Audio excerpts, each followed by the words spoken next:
is Linda McAvan, who's the Labour MEP, or one of the Labour MEPs for Yorkshire. Linda, good morning. Morning. And as I understand it, not standing for re-election. No, I'm not standing for re-election. So maybe I could just thank everybody who supported me over the years and for working with me while I'm on. Because it might be last time, because you'll be on to new candidates, no doubt, in a couple of weeks.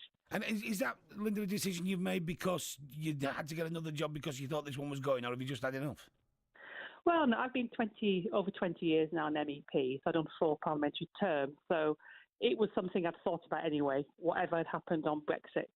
So, no, I'm standing down. But I do, although I think, you can hardly make it up, kind of Halloween nightmare.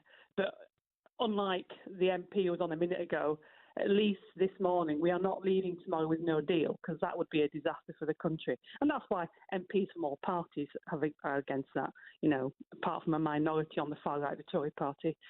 So, yeah. Well, I'm not sure that any, he's perfectly at liberty to challenge this. I'm not sure Lee Rowley would say that he's on the far right, but even he said that, if it came down to it, then it would have to be leave with no deal. Do you see that as a possibility? Well, it is a possibility if we don't get our act together, but it's not ideal at all. I mean, only this week the Sheffield City region did some work and said that if we left with no deal, there's 5,000 jobs at stake by Christmas in our area.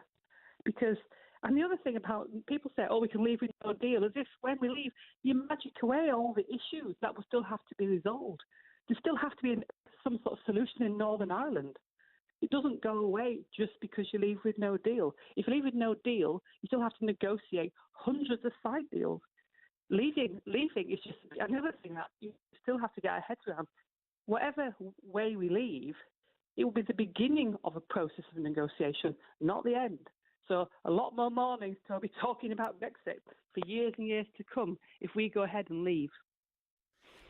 You say if we go ahead and leave, and and I'm aware, and I mentioned this to Lee, we know that we are in an echo chamber of sorts here, but most of the people listening to this, statistically, voted to leave, and they are also predominantly Labour voters.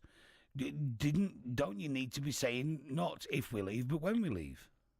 No, I don't think so anymore. I think we've had 3 years now going round in circles, and Lee did say that, didn't he? We've gone round in circles. And the reason House of Commons is stuck is not because House of Commons are stupid or whatever. It's because everyone, when they look at this, they realise it is more complicated than people thought.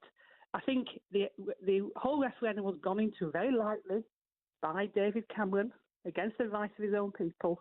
And I think, what's interesting is that MPs are changing their mind. MPs have changed their mind. We've got quite a number now.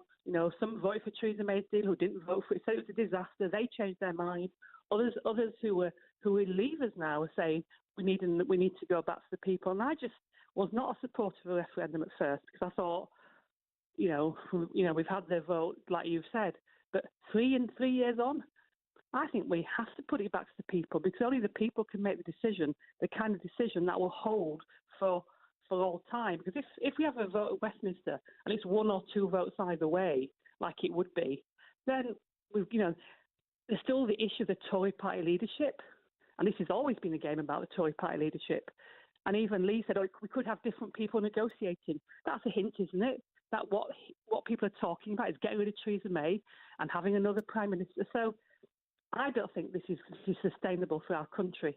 And now I think the only way is to go back to the people. Well, it's interesting because, I think that was hardly a veiled threat. I think Lee Rowley's been quite open in the fact that he voted against the Prime Minister in the vote of no confidence. Yeah.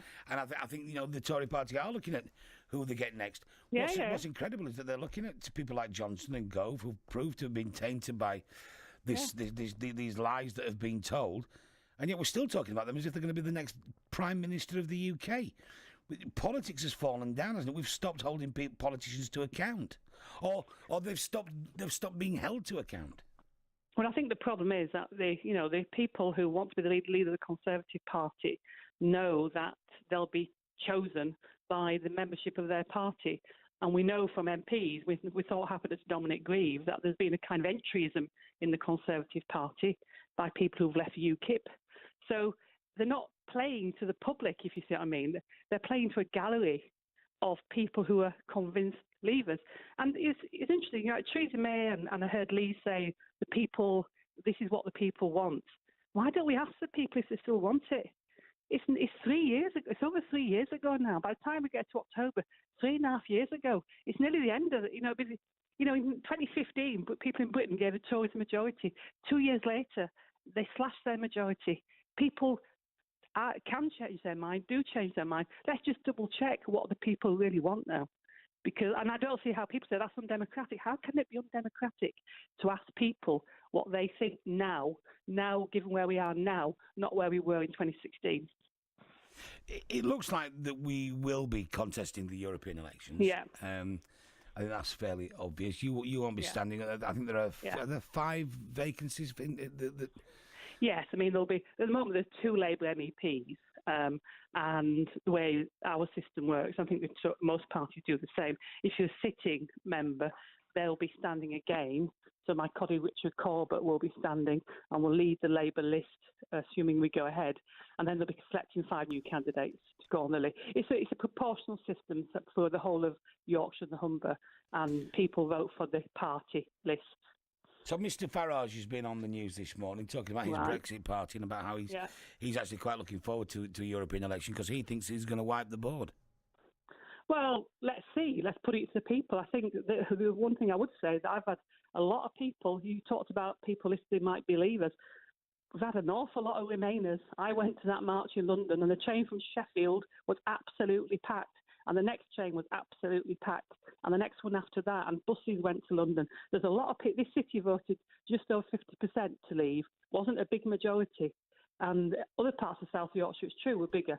But there's a lot of people who would vote Remain as well, and those people will also come out to vote, I hope, and will also make their voices heard if we do have elections. Actually, I mean, all he's going to do, to be fair, isn't he? If he puts in the Brexit party, that's going to split the vote, and well, it's possible, yeah. It's possible. I mean, I've heard about 3 different Leave parties now being set up. So, I mean, that could split the vote.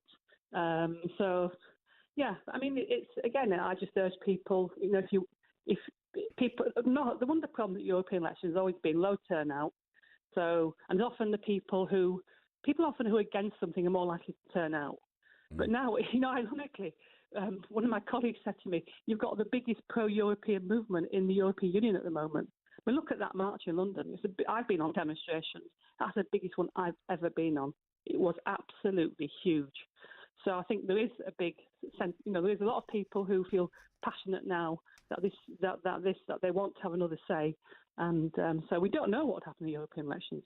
And I don't think we can take it as read at all that there'd be a massive vote for Leave. But whatever happens, Linda, we've got to look at the people who voted the other way, haven't we? It was so close, and I mean, it's easy to look at. It's easy to look at people like from up here. It's easy to look at people like Mark Francois and think, "Oh, what we got here?" But then you remember, hang on, at the last election, at the last general election, 60,000 people in Barnsley, the good, honest folk of Barnsley, voted for the Conservative Party, and we you can't, these are people that who want to leave next to people who want to remain. Yeah, we're not yellow, blue, and red, and we're not leaving Remain. We're all neighbours, aren't we? How do we get back to that? Well, we are very divided on this. I spent my working life. I started my working life in South Yorkshire, working in the coalfields of South Yorkshire, actually bringing in European money. That's how I began working at the Coalfield Communities Campaign, and it saddened me, those votes. I think they were about the fact that places like Barnsley and Rotherham, where I've got my office, were left behind, and the investment stalled, and lots of issues, and people saying, listen to me, this is what's happened to our communities. But the truth is, we're very close. And Theresa May could have gone down a very different path. She'd have said I thought she was going to come in, Theresa May, and be very sensible. And she would say it was very close. So what we need to do now is to work with the European Union. We need to be, looking at jobs, staying in the customs union. Nobody ever campaigned to leave the customs union or the single market in that campaign. In fact, the main leavers said we wouldn't leave. They did. And then suddenly we had this big push by the the ERG, the European Research Group, which came out of nowhere, suddenly saying we have to have this hard Brexit. And instead of Theresa May saying, well, I need to reach across it's close, so we need to talk to all the parties and find, she's now talking to Labour, but it's a bit late. She said that 3 years ago. I think it would have been a very, very different position. But she chose this path because it's not true there's only her deal. Lots of deals could have been done, lots of different deals. But she chose her deal. She stuck to it, and she thought that she was going to run it to the wire, and then MPs would be forced to vote for it. But in the end, the MPs outmanoeuvred her, really. The MPs said, we're not having this. We're not going to be pushed into this. We're going to take back control at Parliament, and we're going to make sure that Parliament has a say, because everyone forgets now. At first, she didn't even want Parliament to have a say. So I think it could have been a very different story. But this is the story this morning, the making of Theresa May, and unfortunately, and I know it's party political, but it's the making about the mess inside the Conservative Party still. Linda McAvan, thank you very much indeed. That's Linda.